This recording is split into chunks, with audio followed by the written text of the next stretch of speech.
Hello friends. दोस्तों diabetes के management के लिए ना बहुत अलग अलग किस्म की मेडिसिन्स होती हैं। एक तो दोस्तों इंसुलिन ही होता है जो इंजेक्शन के फॉर्म में होता है और लिया जाता है। प्लस दोस्तों क्या होता है, कई अलग अलग तरह की ओरल मेडिसिन्स होती हैं, डिफरेंट ग्रुप्स की होती हैं जो अलग तरह से बॉडी में काम करती हैं। तो दोस्तों ये ओरल मेडिसिन्स भी डायबिटीज़ के पेशेंट्स को कई बार दी जाती हैं, कई बार सिंगल दी जाती हैं, कई बार किसी कॉम्बिनेशन में दी जाती हैं।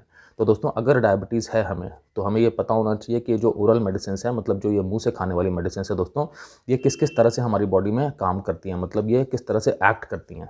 दोस्तों मैं आपसे इस वीडियो में बात करूंगा कि जो डायबिटीज़ की ओरल मेडिसिन है ना, वो किस किस ग्रुप की होती है। मैं आपसे लगभग दोस्तों 8 ग्रुप्स के बारे में चर्चा करूंगा और हर एक ग्रुप में ना डायबिटीज़ की दोस्तों कौन कौन सी मेडिसिन आ रही हैं, उनके नाम भी मैं आपको बताऊंगा।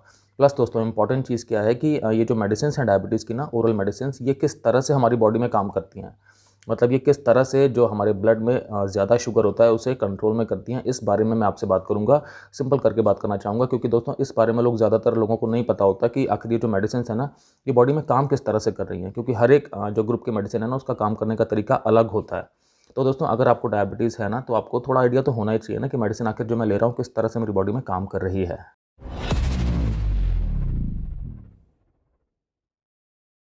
दोस्तों मैं doctor Kamal Singh, x armed forces medical college, x Fortis hospital, x a lot of corporate hospitals. दोस्तों मुझे 20 साल से भी ज़्यादा का क्लिनिकल एक्सपीरियंस है और मैंने critical care medicine, internal medicine, emergency medicine और फैमिली मेडिसिन में दोस्तों बहुत सारी प्रैक्टिस की है। प्लस मैंने दोस्तों डायबिटीज़ के बहुत सारे पेशेंट्स मैनेज किए हैं दोस्तों, सुपरवाइज़ किए हैं और ठीक किए हैं। दोस्तों पहले ग्रुप का नाम है बाइगुआनाइड्स। इसमें दोस्तों जो सबसे मेन एग्जाम्पल है जो दवाई का, उसका नाम है मेटफॉर्मिन। मतलब ये जो दवाई है दोस्तों मेटफॉर्मिन, ये एक तरह से आप समझिए सॉल्ट का नाम है। ठीक है। मेटफॉर्मिन बहुत अलग अलग नामों से कंपनीज बनाती हैं और अलग अलग नामों से दी जाती हैं, लेकिन जो उनमें सॉल्ट है उसका नाम है मेटफॉर्मिन। दोस्तों सॉल्ट को हम लोग साइंटिफिक भाषा में एक्टिव इंग्रेडिएंट भी कहते हैं, मतलब दवाई का वो पार्ट, दवाई का वो सब्सटेंस जो एक्चुअली एक्टिव होता है। तो दोस्तों मेटफॉर्मिन किस तरह से काम करती है, पहले तो मैं बता दूं दोस्तों कि मेटफॉर्मिन सबसे ज़्यादा प्रेस्क्राइब होने वाली ओरल मेडिसिन है डायबिटीज़ में, और इसके बहुत सारे फ़ायदे हैं दोस्तों। मेटफॉर्मिन काम किस तरह से करती है मैं आपको बताता हूँ। दोस्तों क्या होता है कि मेटफॉर्मिन हमारे लीवर में ना एक एंजाइम होता है, उस एंजाइम को एक्टिवेट कर देती है। उस एंजाइम का नाम क्या होता है दोस्तों, उसका नाम होता है AMP, एक्टिवेटेड प्रोटीन काइनेज। मतलब हो गया adenosine monophosphate activated protein kinase. अब दोस्तों क्या होता है आप समझना, जब ये वाला जो एंजाइम है ना लिवर में, जब ये एक्टिव हो जाता है तो ये क्या करता है, फिर दोस्तों जो हमारा लीवर है वो ग्लूकोज बनाता है, और हमारा लीवर दोस्तों फैट बनाता है, और ग्लूकोज और फैट को बना करके हमारे ब्लड स्ट्रीम में छोड़ता है। तो दोस्तों इस प्रोसेस को ये वाला जो एंजाइम है ये कम कर देता है। तो अब क्या होता है मेटफॉर्मिन लेने के बाद कि हमारे लीवर से ग्लूकोज कम बन रहा है, ग्लूकोज मतलब शुगर ही होता है, और फैट भी कम बन रहा है। दोस्तों एक और काम करने का तरीका होता है मेटफॉर्मिन का। दोस्तों क्या होता है हमारी बॉडी में कि जब हमारे ब्लड में अगर इंसुलिन का अमाउंट है, तो फिर क्या होता है कि जो हमारे ब्लड में ग्लूकोज है ना, वो ग्लूकोज हमारे ब्लड से निकल करके जो एक्स्ट्रा ग्लूकोज है वो हमारी सेल्स में चला जाता है, मतलब जैसे हमारी मांसपेशियां हैं, मसल्स हैं, उनकी कोशिकाओं में चला जाएगा। इंसुलिन इसके लिए होना चाहिए, अगर इंसुलिन नहीं है तब ये काम नहीं हो सकता, क्योंकि इंसुलिन एक तरह से हमारी सेल्स में जो लॉक होता है जो कि ग्लूकोज को सेल्स में आने से रोकता है, उस लॉक की है एक तरह से आप इंसुलिन, ये समझ लीजिए। ठीक है, तो इंसुलिन होना ज़रूरी है, तभी जो हमारे ब्लड में एक्स्ट्रा शुगर है वो वहाँ से निकल करके हमारी सेल्स में आएगी। तो दोस्तों मेटफॉर्मिन जो है वो इस प्रोसेस को और ज़्यादा स्टिमुलेट कर देती है, बढ़ा देती है कि हमारे ब्लड में जो एक्स्ट्रा शुगर है, एक्स्ट्रा ग्लूकोज है, वो हमारे ब्लड से निकल करके हमारी मांसपेशियों की कोशिकाओं में आ जाए। इससे भी हमारे ब्लड में शुगर का अमाउंट जो है वो नॉर्मल हो जाएगा, ज़्यादा से कम हो जाएगा। दोस्तों अगले ग्रुप का नाम है सल्फोनिल यूरियाज। अब इसके अंदर कौन कौन से एग्जाम्पल्स आते हैं, कौन कौन सी डायबिटीज़ की मेडिसिन आती हैं दोस्तों। For example glimepiride, gliclazide, glipizide, glyburide, ये सब दोस्तों एग्जाम्पल्स हैं जो इस ग्रुप में आ सकते हैं। अब दोस्तों इस ग्रुप की जो मेडिसिन है ये किस तरह से काम करती हैं। दोस्तों क्या होता है कि जो हमारी बॉडी में पैंक्रियाज है ना, पैंक्रियाज इंसुलिन को सिक्रीट करता है, और इंसुलिन बहुत इंपॉर्टेंट है शुगर के मैनेजमेंट में। तो दोस्तों क्या होता है, पैंक्रियाज के अंदर बीटा सेल्स होती हैं, इन्हीं बीटा सेल से इंसुलिन का सिक्रीशन होता है। तो दोस्तों ये सल्फोनिल यूरिया नाम के ग्रुप की मेडिसिन क्या करती हैं कि जो हमारी बीटा सेल्स हैं ना, इन बीटा सेल्स की दोस्तों दीवार में एक चैनल होता है, उसका नाम होता है ATP सेंसिटिव पोटेशियम चैनल, मतलब कि adenosine triphosphate sensitive potassium channel. तो दोस्तों ये जो मेडिसिन है ना, ये इस चैनल्स के साथ में बाइंड कर लेती हैं, मतलब कि बंध जाती हैं। इससे क्या होगा कि ये जो चैनल है दोस्तों ये अब इनएक्टिव सा हो जाता है, मतलब इनहिबिट हो जाता है। ठीक है, उसकी वजह से क्या होगा कि पहले तो जो बीटा सेल्स है ना, उनका जो रेस्टिंग मेम्ब्रेन पोटेंशियल है, मतलब अगर हम बात करें कि जो एक तरह से उनका करंट है वो ऑल्टर हो जाएगा, वो चेंज हो जाएगा। तो अब उनकी एक्टिविटी भी थोड़ी सी बदल जाएगी। अब दोस्तों क्या होगा कि इस चैनल के ज़रिए, चैनल का मतलब होता है कि रास्ता, तो अब इस चैनल के ज़रिए क्या होगा दोस्तों कि कैल्शियम जो है वो बीटा सेल्स के अंदर आना स्टार्ट हो जाएगा। मतलब कैल्शियम का इन्फ्लक्स स्टार्ट हो जाएगा और इंसुलिन का सिक्रीशन स्टार्ट हो जाएगा। मतलब इंसुलिन जो है वो ज़्यादा सिक्रेट होना स्टार्ट हो जाएगा बीटा सेल से, क्योंकि जो ये मेडिसिन हमने दी है, इस मेडिसिन के ज़रिए में काफ़ी कुछ हमने चेंजेस एस्टैब्लिश कर दिया। मतलब इस मेडिसिन को देने की वजह से क्या हुआ, जो एटीपी सेंसिटिव पोटेशियम चैनल्स थे, इनसे बाइंड होने के बाद में ये जो चैनल्स हैं ये अब थोड़ा इनहिबिट हो गए, और जिसकी वजह से सेल का जो मेम्ब्रेन पोटेंशियल है, रेस्टिंग मेम्ब्रेन पोटेंशियल, वो चेंज हो गया। तो सेल की गतिविधि थोड़ी सी अफेक्ट हो गई, सेल्स के अंदर कैल्शियम आना स्टार्ट हो गया और सेल से इंसुलिन बन करके बाहर निकलना स्टार्ट हो गया। ये दोस्तों एक मोड ऑफ एक्शन होता है सल्फोनिलयूरिया नाम के ग्रुप की मेडिसिन का। दोस्तों अगले ग्रुप का नाम है मेग्लिटिनाइड्स। अब इसमें कौन कौन से दोस्तों एग्जांपल्स हो सकते हैं मेडिसिन के, रेपाग्लिनाइड हो सकता है दोस्तों, नेटग्लिनाइड हो सकता है दोस्तों। तो दोस्तों ये किस तरह से मेडिसिन काम करती हैं, ये भी हमारे जो पैंक्रियाज है ना, पैंक्रियाज में जो दोस्तों बीटा सेल्स हैं, उन बीटा सेल्स के ऊपर कुछ एक रिसेप्टर्स होते हैं। उन रिसेप्टर्स के साथ दोस्तों ये इंटरैक्ट करती हैं, मतलब कि वहाँ पे जाकर के कंबाइन करती हैं। और फिर करती क्या है दोस्तों, ये दोस्तों काम किस तरह से करती हैं, ये काम कुछ सल्फोनिलयूरियाज नाम का जो ग्रुप था जो मैंने इसके पहले बताया था उसकी तरह ही काम करती हैं, कि जो भी बीटा सेल्स में कुछ एक पोटेशियम चैनल्स है ना, एटीपी सेंसिटिव पोटेशियम चैनल्स, उन्हें कंट्रोल करेंगी। और उन्हें कंट्रोल किस तरह से करेंगी कि उनके जो अंदर है, बीटा सेल्स के अंदर से ज़्यादा इंसुलिन सिक्रीट होगा ब्लड में, और ज़्यादा इंसुलिन सिक्रेट होने की वजह से फिर क्या होगा कि जो ग्लूकोज़ है, एक्स्ट्रा जो ग्लूकोज़ है हमारे ब्लड में, वो फिर हमारे शरीर की सेल्स में, मांसपेशियों के सेल्स में और भी सेल्स में जाएगा, मतलब भेजा जाएगा। उससे फिर क्या होगा कि ब्लड के अंदर शुगर का अमाउंट दोस्तों नॉर्मल हो जाएगा या कंट्रोल हो जाएगा। दोस्तों अगले ग्रुप का नाम है थायाजोलिडीन डियोन्स। इसमें दोस्तों कौन कौन सी मेडिसिन आती हैं दोस्तों, रोजीग्लिटाजोन आती है इसमें, पायोग्लिटाजोन आती है इसमें। इस ग्रुप की मेडिसिन दोस्तों किस तरह से काम करती हैं, ये एक तरह से हमारी जो बॉडी की सेल्स है ना, उनके लिए एक तरह से कोच का काम करती हैं। मतलब कि उन्हें किसी खास एक्टिविटी के लिए ट्रेन करती हैं। किस चीज़ के लिए, किस तरह से दोस्तों, ये क्या करेंगी ना कि हमारी सेल्स में एक स्पेशल रिसेप्टर को ट्रिगर कर देंगी। मतलब एक तरह से आप समझो उसे स्विच ऑन कर देंगी। उस रिसेप्टर का नाम होता है दोस्तों PPAR गामा। अब दोस्तों PPAR गामा नाम का जो रिसेप्टर है जो हमारी सेल्स में है, जब वो स्टिमुलेट हो जाएगा तो उससे क्या होगा, उससे दोस्तों हमारी बॉडी की सेल्स अब ज़्यादा एफिशिएंट तरीके से, मतलब ज़्यादा अच्छे तरीके से इंसुलिन का इस्तेमाल कर पाएंगी और ब्लड में से ग्लूकोज को अपने अंदर ले पाएंगी। जब ये दोस्तों ब्लड में से ग्लूकोज को थोड़ा बेटर तरीके से अपने अंदर ले पा रही हैं, तो उससे क्या हो रहा है कि हमारे ब्लड में से ग्लूकोज जा रहा है ना सेल्स के अंदर, तो ब्लड में ग्लूकोज का अमाउंट दोस्तों कम हो रहा है। तो जो ब्लड में बढ़ा हुआ ग्लूकोज था दोस्तों, वो अब कम हो रहा है, नॉर्मल की तरफ आ रहा है। ये तो दोस्तों इनके काम करने का एक तरीका हुआ। एक तरीका दोस्तों और है, ये एडिपोनेक्टिन नाम के सब्सटेंस को बॉडी में बूस्ट करती हैं। अब एडिपोनेक्टिन दोस्तों क्या करता है कि एक तो ये हमारी सेल्स को इंसुलिन के लिए दोस्तों और ज़्यादा सेंसिटिव बनाता है। ठीक है, मतलब हमारी सेल्स अब इंसुलिन के उसी अमाउंट के लिए ज़्यादा सेंसिटिव होंगे जितने अमाउंट के लिए पहले इतना सेंसिटिव नहीं थी। इंसुलिन से सेंसिटिव होने का मतलब दोस्तों क्या हुआ कि अगर इंसुलिन है तो फिर ये जो सेल्स हैं दोस्तों, ये ज़्यादा अच्छे तरीके से ग्लूकोज को लेंगी। तो एडिपोनेक्टिन एक काम और करता है दोस्तों कि ये हमारी सेल्स को और ज़्यादा एनकरेज करता है, स्टिमुलेट करता है कि वो अब फैट को बर्न करके एनर्जी के सोर्स के रूप में इस्तेमाल करें, मतलब कि फ़ैट का इस्तेमाल करें एनर्जी बनाने में। इससे भी दोस्तों हेल्प मिलती है हमारी बॉडी में ग्लूकोज के नियंत्रण में। दोस्तों अगले ग्रुप की मेडिसिन का नाम है अल्फ़ा ग्लूकोजिडेज इनहिबिटर। ठीक है, अल्फ़ा ग्लूकोजिडेज इनहिबिटर। इसमें दोस्तों कौन कौन से एग्जांपल्स आते हैं, जैसे कि एकार्बोज, वोग्लीबोज या मिग्लिटॉल। ठीक है दोस्तों, अब ये मेडिसिन हैं जो कि इस ग्रुप में आती हैं। और ये मेडिसिन दोस्तों किस तरह से काम करती हैं, एक तरह से आप ये समझिए दोस्तों कि ये मेडिसिन जो हैं ये हमारे इंटेस्टाइन जो है ना, इंटेस्टाइन में एक्टिव रहती हैं। वहाँ पे एक तरह से डिफेंडर की तरह काम करती हैं।